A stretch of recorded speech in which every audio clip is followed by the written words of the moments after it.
when we talk about innovation, very often it's after the fact. It's after the fact. We say, oh, this is a great innovation. When do you know that a new idea is a great innovation, that it's going to be a disruption? Only when you have tested it in the market, when it has been successful. How many of these potentially disruptive ideas have died and we've never heard about them? So what I'm saying is that if you have a brilliant idea, if you have a genius in the company, fantastico, take good care of them. But we don't know how to detect them. So the only thing you can do for yourself and for the organization is to and we might come back to that, for the organization, is to give permission to people to innovate, which is to look for new ideas. Welcome back, everyone, to the Geeks, Geezers, and Googlization Show, the home of Googlization Nation, where we talk with HR and business thought leaders about the crazy, never normal shift going on all around us. Our goal is to bring you ways to reimagine tomorrow and explore the ever-changing convergence of people, business, and technology. Here is your host, Ira Wolfe.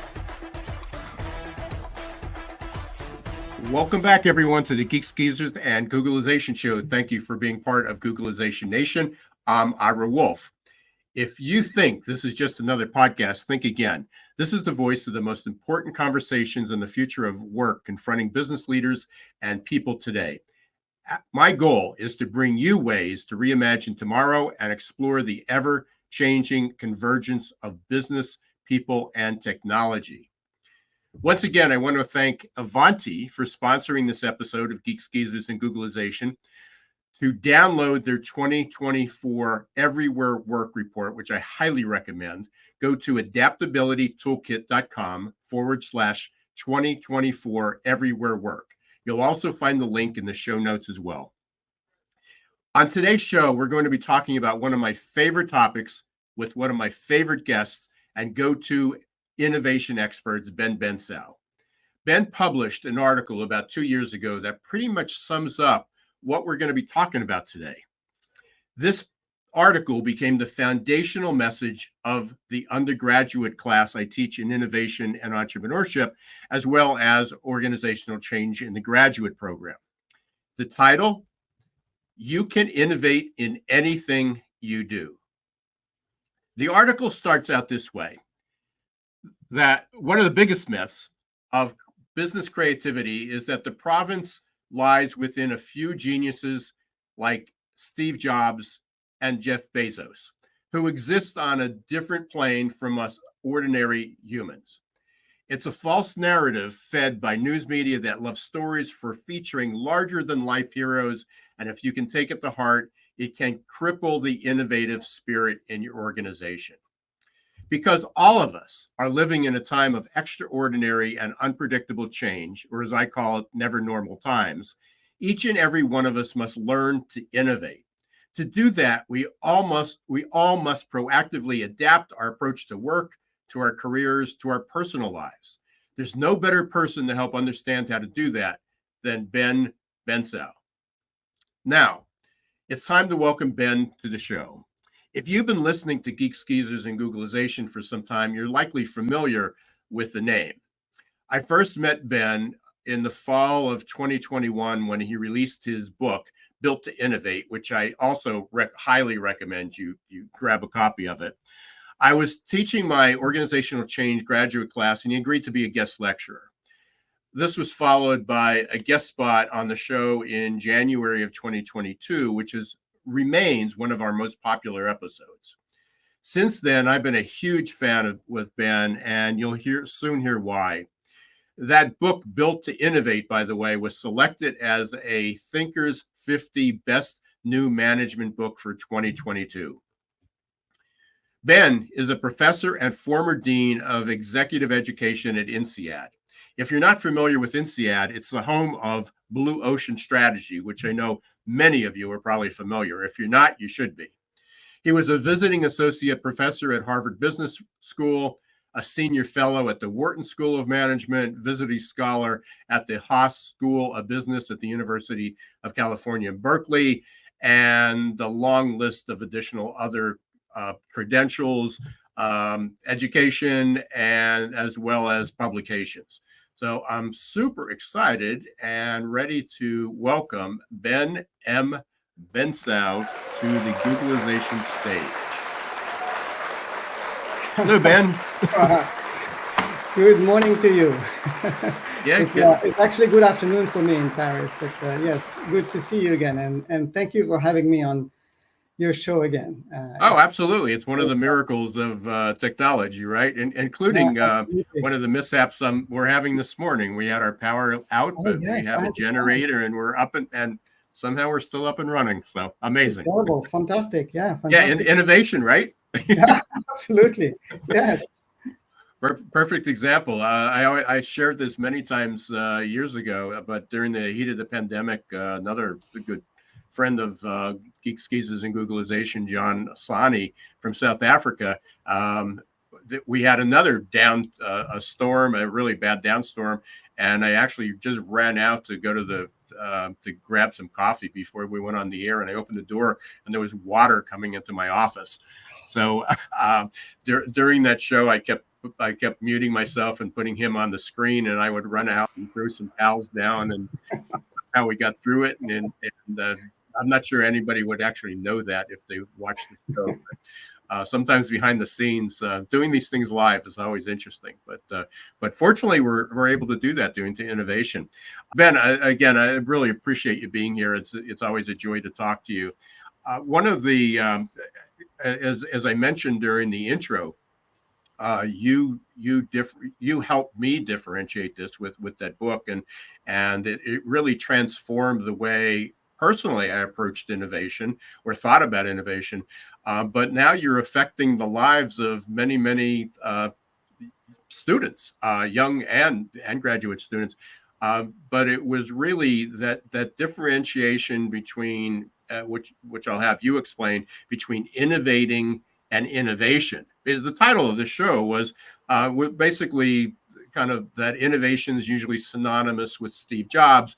It's about inventing an iPhone. It's about starting a $1 trillion e-commerce business.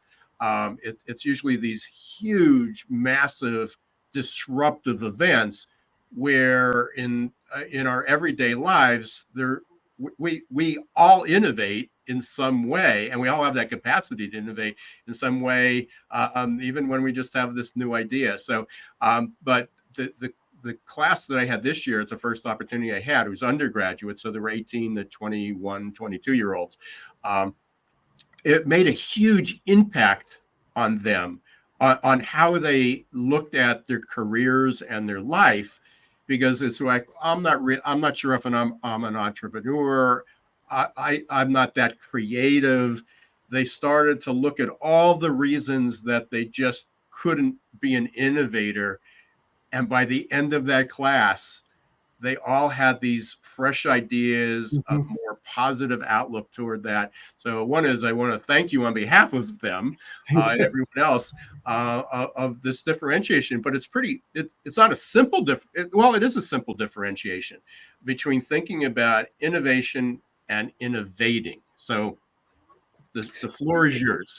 Yeah, well, maybe just to give kind of the context and explain to your audience where this is coming from. I can kind of maybe describe, first kind of the general research behind all this, and maybe share a couple examples to give people a way to think about the issues here. So I would say, all in all, I've spent about 20 years doing research, teaching, and consulting on innovation. And as the title of the show and my book might suggest, I particularly focus on helping companies develop their innovating capabilities. So you can see already the play of words here. It's about innovating capabilities. To get to that point, I've studied in depth, close to 100 organizations. Actually in the private sector and also in the public sector, in many different industries around the world, from startups in the Silicon Valley to small and medium-sized enterprises, all the way to large industrial conglomerates, in Japan, Korea, or Turkey. And along the way, I came across some fascinating companies. And these were companies that were able to proactively transform themselves into innovation powerhouses. And then when I looked at it, to my surprise, many of these firms were old established companies operating in quite traditional businesses. And that's actually the reason why I wanted to first write a book and continue publishing around the topic. And I wanted to tell the story of these companies. I mean, document some of their key insights. And of course, as you can imagine, as an academic, I wanted to codify what I had learned in the form of new concepts, new frameworks, and actually a toolkit. So one of the concepts is actually, it seems pretty kind of tried, but it's this distinction between innovation and innovating, which I'll come back to. But maybe just to kind of set the stage, let me give you a couple examples of what companies we're talking about. Take, for instance, Starwood. I mean, most of the audience will be familiar with the global hospitality company. A few years ago, they organized here in Paris a conference, a global conference for 700 of their frontline hotel managers. So first we shared with them a few basic concepts and tools on innovation. And then we divided the 700 participants into 64 teams. So we gave them metro tickets, we gave them notepads and cameras. And then we sent them out in the streets of Paris to capture images, experiences, insights about ordinary travelers. Now, 3 hours later, they came back with amazing ideas and insights. They generated a total of 1,700 new ideas. Now, granted, many of these ideas focused on small incremental improvements to existing processes or services. However, among these, some ideas became the foundation for some global initiative that was launched by Starwood worldwide. For example, a new marketing program which they called Fantastic. This is a program to create special family packages based on the research they do on what kids want from a great hotel experience. Now, to be clear, none of these 700 people who participated in this exercise were innovation specialists. However, each of them understood that by simply stepping back away from their daily routines and immersing themselves in the life of their customers, that opened up floodgates of fresh new ideas. Just to, again, give a sense to the audience, let me tell you about a company called Fiskars. People might be familiar with Fiskars.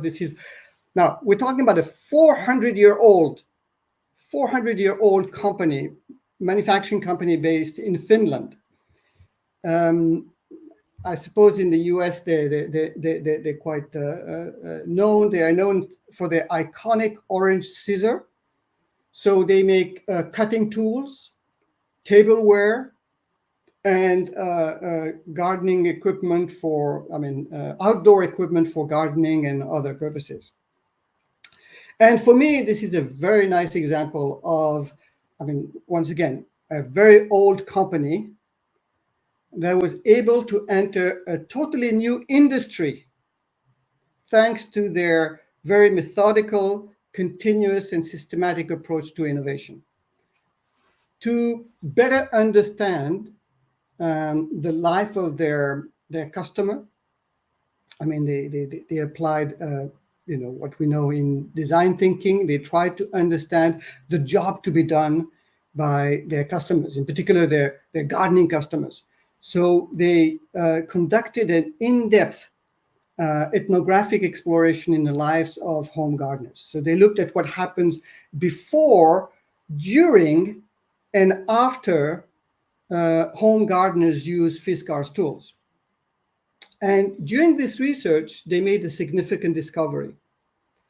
They realized that watering was an essential task, a fundamental task in the experience of gardening customers. And they also realized that they themselves had the design skills and the technologies that would allow them to develop a highly differentiated watering solution, a solution that none of the existing players in the business could come up with. And then instead of opting for the conventional, you might have seen this in around, instead of opting for this conventional wall-mounted rack where you store your hose, they develop a standalone, all-in-one device which they call the water wheel. And the water wheel is a very innovative product, fitted with wheels, with a 360-degree range of movement, fitted with various accessories for different purposes, like, if you want to irrigate a plot of land for a long period of time, or if you want to set up a play area for the kids in the summer. Now, the water wheel went on to win many design awards, and it became one of the most very successful and profitable addition to Fiskars' product lineup.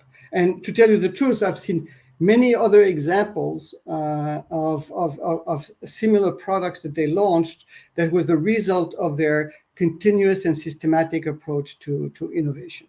So now, what can we learn from this firm? So this is just to give you the context, and of course I've seen many other organizations of these types, and this is how I decided to introduce a new, let's call it, innovation narrative. And also I'd like to share with the audience maybe later how you can hardwire innovation into an organization's DNA. How can you become more innovative? How can you be innovative like these companies? And this is the reason. I mean, again, like we're talking about Steve Jobs, right? Genius-led innovation, radical disruptive innovation is not easy. It's very hard. Not every company can be Apple or Tesla or Amazon. I think we all get it.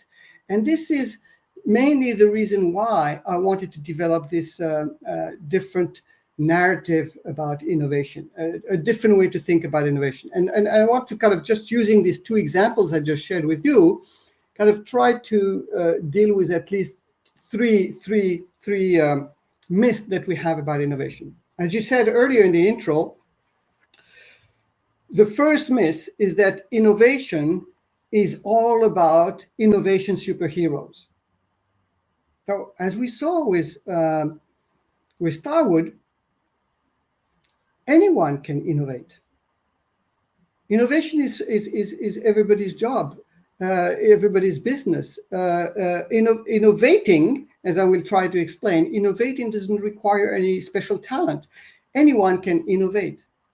The second myth is that innovation is all about big bangs, disruption, breakthroughs. Well, then again, that's not true. We saw with the example of Fiskars that innovation is not only about big bangs, there are other types of innovation. And we saw that Fiskars, thanks to their approach to systematic and continuous innovation, they were able to enter a whole new market space.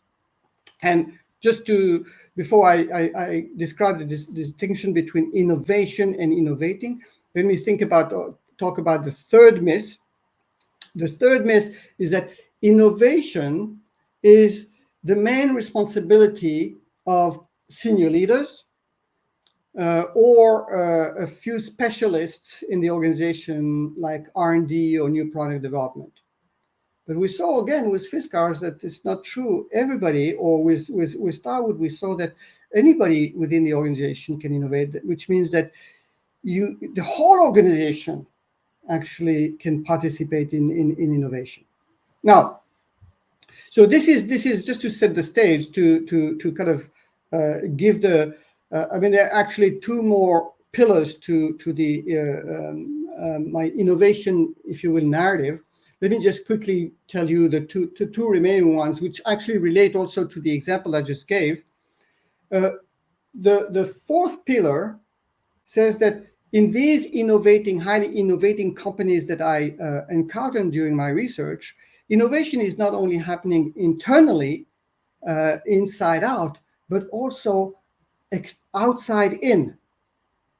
Learning, discovering customer needs, and learning how to address customer needs. So this is really looking at innovation as centered on customer.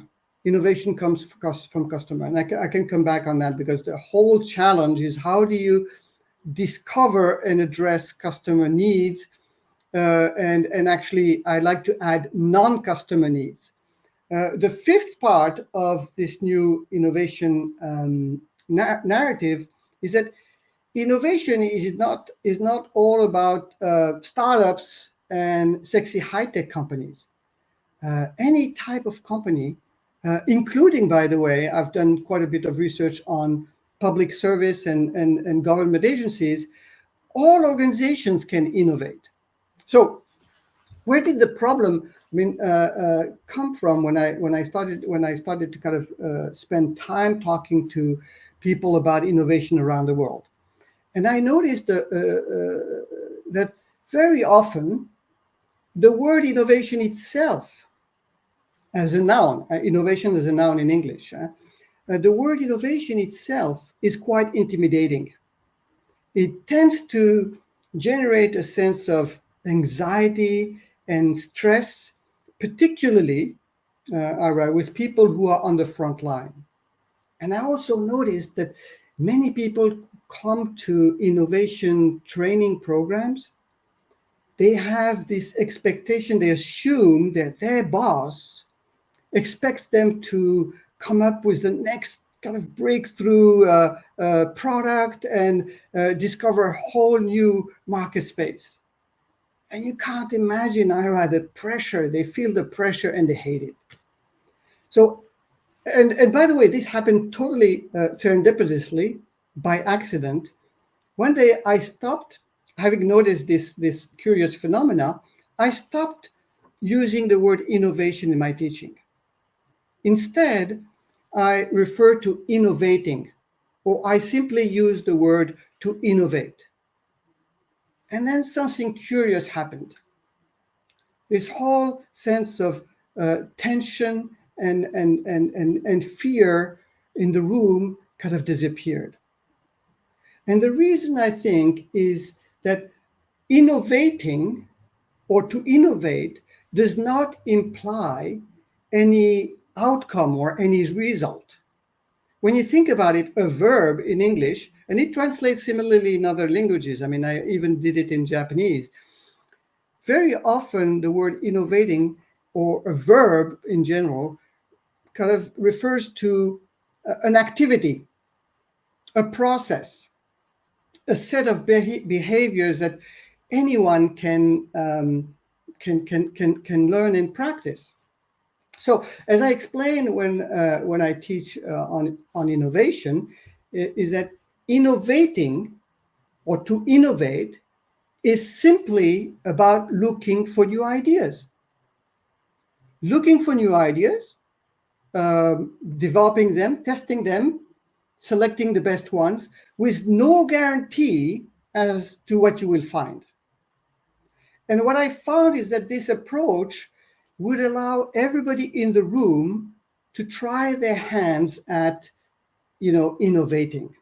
After all, very few of us are, born geniuses who can produce breakthrough insights on command. However, engaging innovating activities, looking for new ideas is something that anybody can do. It can be taught, it can be guided, it can be guided by tools, techniques, and structured processes. So this is just like maybe the audience is familiar with the popular metaphor of the iceberg. Mm-hmm. So if you think of that iceberg, if innovation is the tip of the iceberg, the impressive peak rising above the water, then innovating represents what happens below the surface, represents what is beneath the surface. It represents the collective, individual, organizational capability that that is just waiting there to be activated. So when I talk about innovation, or when I talk about build to innovate, in my new narrative, the focus is not on innovation, the outcome and the result, is on building the capabilities of everyone, every team, every organization, and the focus there is on looking for new ideas. And this is where the conversation is very different, because now we're talking about an activity, we're talking about a process, something that can be learned, and where tools and techniques and processes can help. And more importantly, where the intimidation is pushed down, because you're just looking for new ideas. Sorry, Ben, we're going to take we're at the bottom of the hour. We're going to take a quick break for about 1 minute. But what you just shared was so much in line with how, I mean, the title of this of the class is Innovation and Entrepreneurship. Right. And both are so intimidating to students, because many of them said, well, I'm thinking maybe I want to be in business, but I don't know if I have that ability. The innovation part, I'm not very creative, but I wanted to start a business, so I thought this would teach me how. And my approach to that from day one said, this class is not about starting a business. It's about developing a mindset. Absolutely. And it was really, I said, entrepreneur mindset. I don't care if you never want to open a business, even if you have a job. It is, not that it's bad, but if you're going to work for somebody and have a job, is how do you introduce new ideas? How do you introduce new ideas into your career? How do you parent differently, especially in these times? Especially, with all the changes going around us. So it's really about mindset more than the process of starting a business or the process of innovation. And the first thing in the mindset is to first recognize that before getting innovation. Now, let me be clear. I mean, of course, if you happen to have a genius in the company, take advantage of it.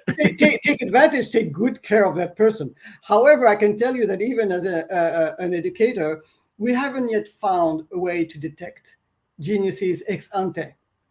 I mean, we can come back. I mean, I don't want to get into a philosophical discussion here, but very often when we talk about disruption, even by the way, Ara, when we talk about innovation, very often it's after the fact. It's after the fact. We say, oh, this is a great innovation. When do you know that a new idea is a great innovation, that it's going to be a disruption? Only when you have tested it in the market, when it has been successful. How many of these potentially disruptive ideas have died and we've never heard about them? So what I'm saying is that if you have a brilliant idea, if you have a genius in the company, fantastico, take good care of them. But we don't know how to detect them. So the only thing you can do for yourself and for the organization is to and we might come back to that, for the organization, is to give permission to people to innovate, which is to look for new ideas. And remember, I don't know if it will make sense to everybody, but we're talking about, I mean, I don't talk about creativity that much, but even when we talk about creativity, we have a tendency to associate it with what we often associate with artists, a creative artist. Mm-hmm. But in a sense, uh, the innovation that we're talking about is commercial innovation. It's not about artistic innovation. So the commercial innovation is fundamentally about uncovering a need in the customer or non-customer's life. So in a sense, what we're talking about is a search exercise. Something exists there that maybe not perceptible to everybody. So this is where people like Steve Jobs, and all these disruptors might have a keen ability to actually have these piercing ears and eyes, and they see these things faster and better than other people. But in the end, the need was there. So anybody can learn how to, I refer to it, how to listen to the voice of the customer, how to listen to what I call the silence of the customer, and to learn from non-customers. So it is fundamentally first a discovery journey, and discovery, it's like, I don't want to make it algorithmic, but it is about looking into a space and developing some empathy, to be able to hear and to see the pain points, the likes and the dreams of the customer. But the innovation is in the customer. Absolutely. Ben, we're going to take this quick break. Okay, We sure. will be back in 1 minute. And unintentionally, you basically had the perfect setup for our commercial, as you'll hear about growth mindset. You've been listening to Geeks Geezers and Googlization. I'm here with Ben Bensaou, author of Built to Innovate, and a good friend of mine and a good friend of the show. We're talking about the difference between innovation and innovating, or to innovate. We will be right back. Stay tuned. Are your employees feeling stuck and just showing up for a paycheck? Is your workforce working harder to get back to normal than adapting to the future? It's time to help them break their addiction to certainty and develop a growth mindset. Developed by one of the world's top-rated future of work thought leaders, AQ Plus Mindset is a powerful tool to help your employees embrace change, adapt faster, and grow on the job. Conveniently delivered to any smartphone or laptop and easy to digest 5 to 10 minute lessons. Managers can sit back and watch employee attitude shift towards growth and innovation in just 30 days. Are you ready to help your employees thrive in this ever-changing, never normal world? Encourage them to show more grit, resilience, adaptability, and unlock their potential? The journey to a growth-filled future starts with a growth mindset. Visit aqplusmindset.com or call 484-373-4300. Hey, welcome back, everyone, to Geeks Geezers and Googlization. We're here with Ben Bensaou, author of Built to Innovate. We're having a great conversation, and Ben's giving us a masterclass in how to grow and thrive in this never normal world. Ben, we did have a question come in. I'm going to get to that because it was one of my questions. But you were on a roll. We were talking about many things there, and we want to make this connection because although you're so convincing, and to me it's just opening up so many different ideas. I can still look at my students, I can still hear clients, is that, well, we're just not that type of a firm. We're just not that open-minded. We're not that creative, or and some of it's a fear of making a mistake. It's in class. I think that was the one thing that came out for me, and I know this happens at work as well, maybe more so because you're boss and you got a paycheck tied to it, is people are afraid to try new things. They're afraid to ask questions. They're afraid to make a mistake and look stupid.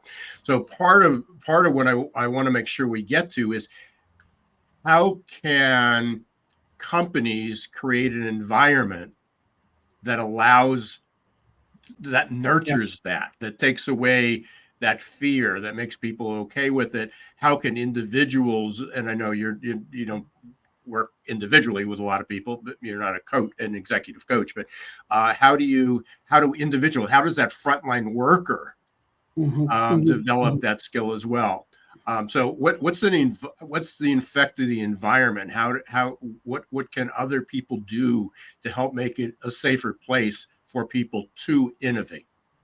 Well, and this is, of course, the next big question, I think, and I will try to explain that. In fact, everybody has a role to play: frontline workers, middle managers, and senior leaders. But I just want to kind of pinpoint the fact that as soon as you shift the focus from innovation to innovating, of course, the goal is.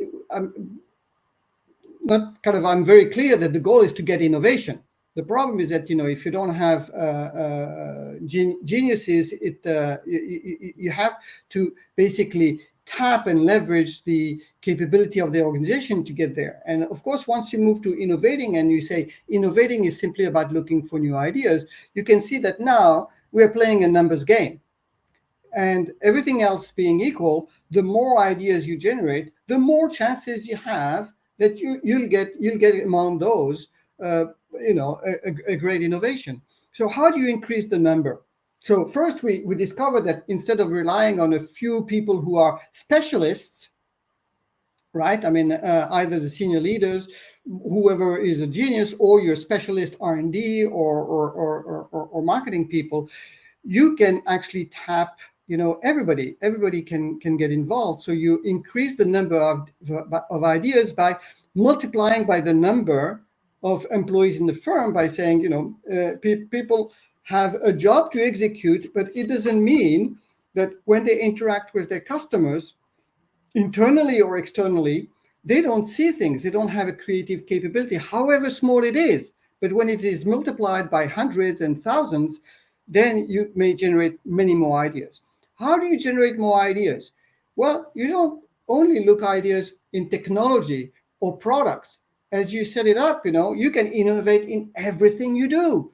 You can innovate in your products, you can innovate in your processes, internal processes, external processes, in your functions, in services, whenever. So for me, innovating, as you can already guess, the fundamental anchor is whether you have a customer or not. As soon as you have a customer, means that you can identify the pain points, the likes, and the potential wishes of that customer. It's just about listening, developing listening skills. So who has a customer? Everybody in the organization has a customer. Whether the customer is internal, does the HR have customers? Plenty of customers. Does a function have customers? Plenty of customers. Does a process have a customer? Yes, a process has many customers. So you can see that you can multiply the number of ideas that you can generate by looking not only in products, but in everything you do. And the third dimension of multiplying the numbers is by saying that, when would you start looking for ideas? You don't wait until you have a crisis or you're under attack and the company is in danger. You innovate at any time. It's a continuous process. For me, innovating is a habit. It has to become a habit. And the metaphor that I use is the one for sports. You're trying to develop your innovating muscle. And by developing your innovating muscle, you will develop more ideas, which hopefully, by the law of large numbers, might give you one great innovation. No guarantee, by the way. But just like, your muscle, how do you strengthen your muscles? You do reps. You go to the gym, you use tools. Again, we have tools for strengthening your innovating muscle, and you do repetitions. So it is. So now you put the point on the real problem. The real problem is at the organizational level. How do you create an organization that will help you release this capability that everybody has? So the first really important thing is that for people to innovate, they need to feel that they are allowed, that they have permission to innovate. People kind of smile when I say this, and when I ask them differently, I say, well, what do you think would happen if you don't give permission to people to innovate? Well, guess what? They won't innovate. So you need to, and you need to be sincere about it. You need to give people permission to innovate. The second thing that is important for them is that they have to feel that they're capable of doing it, which means that they need to have some proper training, so they might have some time allocated to that. They might need some resources. They might need some support, in particular from middle manager. And thirdly, to innovate, people will need to feel motivated. They need to feel that when, like you were saying, when they come up with a new idea, however silly that idea is, they are not going to feel, bad about it, or feel that they're putting their career or their reputation in jeopardy. That their boss is not going to start, degrading them. This is what we all refer to as psychological safety. They have to feel safe that my ideas are desired. That when I express my ideas, I'm respected. I'm acknowledged for it. And if I have sometimes some good ideas that might contribute, in a very small part to a bigger project, I am recognized, if not even sometimes rewarded. So there's a whole notion of creating an environment where people feel that they are given permission, they are supported, and they are acknowledged and even rewarded when they come up with ideas. So now, how do, at least the organization that I studied, those companies, old established firms that transform themselves in very innovative companies, how did they do this? When I tried to look, figuratively look under the hood of these companies, I realized that they actually were operating with two engines. They had an execution engine, and I think we're all very familiar with the execution engine, or the execution part of the organization in which we work. The execution engine is focused on implementing, executing today's strategy. And then these companies, they also had what I called later an innovating engine.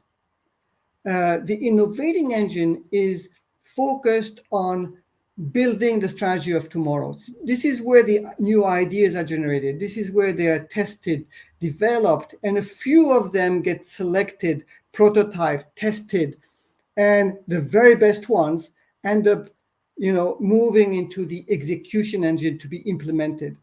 So the question is, how do you as an organization build this innovating engine? And mind you, the innovating engine is a very concrete, fully legitimized, fully protected space and time where anyone is encouraged to engage in some sort of innovating activity. Remember the exercise with Starwood.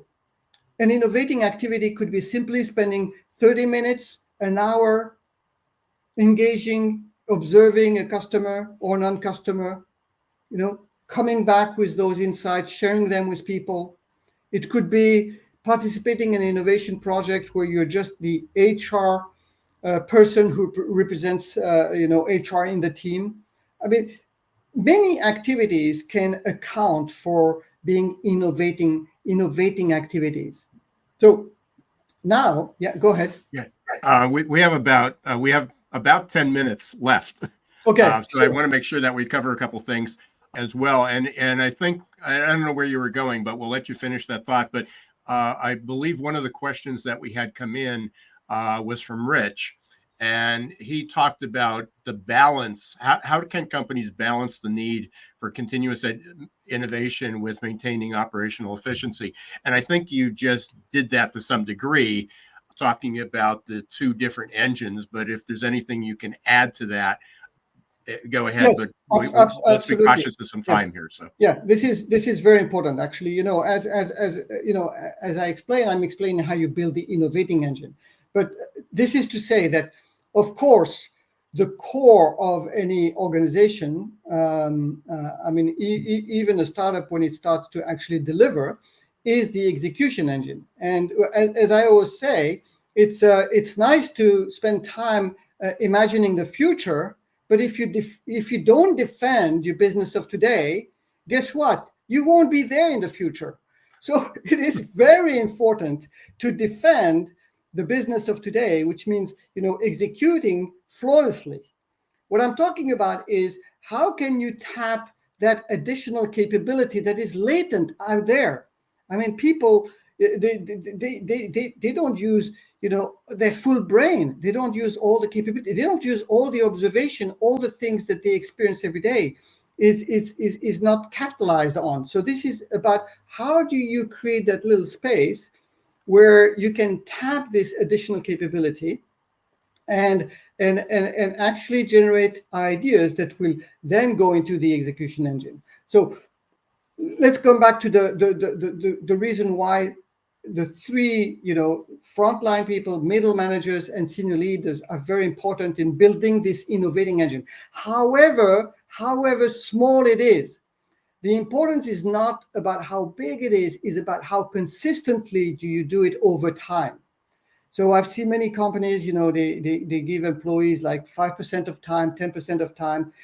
The important thing is that you do it systematically and then people are all fully engaged. So the front line, they are naturally the people who are facing the customers and the non-customers. And so they are the ones who are in a better position to learn how to generate new ideas.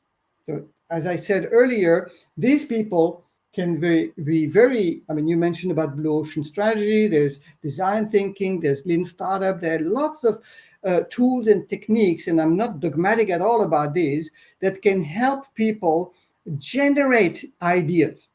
So it's about generating ideas. And you remember I said it's about listening to the voice of the customer, what the customers are telling you. And this requires developing a skill for empathy, listening to the silence of the customer, what they don't tell you. And they don't tell you either because they don't know about that pain point or that need, or because they know about it, but they don't think it's your job to fix it for them. So when you discover those, you can ask yourself the question, well, what if we solve that problem for them? And I can promise you that if you solve for your customers, you solve a problem that they don't think it's your job to do, but you do it, they will love you. I mean, if I had time, I could give you a few examples of that, but I've seen some fantastic examples of that.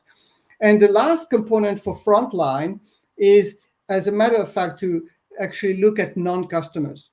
And non-customers, because they're not customers, they are a wealth of inspiration of what you can do, either to convert them into customers or what you can bring your existing customers. So now, middle managers, Ara, as we discussed it before, this was the biggest surprise for me in the research.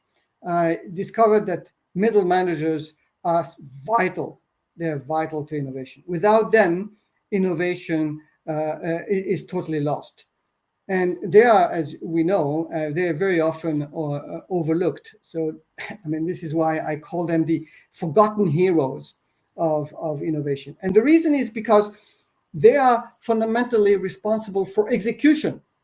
They're not necessarily trained in innovation, and they don't have the same external pressure on innovation. Like, we said, frontline people, the frontline, they see it, they see the pain points, and they know that if we could fix this problem, if we can't find an idea to fix this problem, create this additional value for the customer would be fantastically happy. So they know that. The senior leaders, they're worried about the survival of the company, and they know that innovation is an imperative. But middle managers, they're shielded from this external pressure. So, and by the way, they're the ones who are, interestingly, at the best level of elevation within the organization to be able to connect innovators with other innovators in the organization, connect them with resources, with people, with new ideas. And so I think they are the ones who need to be helped. And they are the ones, by the way, who can give permission. In the end, they are the ones who can give permission to their teams to innovate or not. They are the ones who can support the front line when they come up with an idea, whether they can send them to training. In many of the organizations, I don't have the time to maybe explain a formal structure for some of these innovating organizations that I encountered, but many of them, they had a centralized unit with coaches or experts or internal consultants that middle managers could call upon when somebody in their team wanted to innovate. They wouldn't have to, because they're not trained. They're not the ones who are going to innovate, but they can call upon these central units to bring a coach or a consultant, internal consultant, to come and help their team develop a new idea. And then this is a bootstrapping process, because now somebody in their team will learn how to do blue ocean, for instance, or would learn how to do design thinking. And that could actually, be a graduate from, this innovation central unit who could spread the message and could spread the capabilities within the organization. Some firms have like platforms, digital platforms, or actually a face-to-face platform where people can share ideas. So this is all the role of middle managers in support, giving permission, supporting and connecting innovators. And then senior leaders also have a very important role. Yeah, Ben, we can go on forever. And again, this is like a masterclass, just sitting back and listening to you. There's so much that we'll get into. I hope you'll come back and do this again. Always love all these conversations.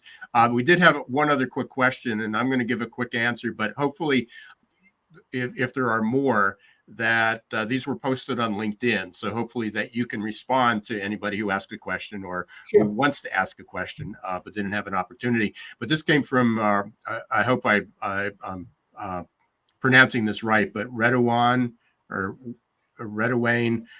And the question was, how can you build the innovation engine when the execution is not good and it's in transformation? My suggestion first is purchase Built to Innovate.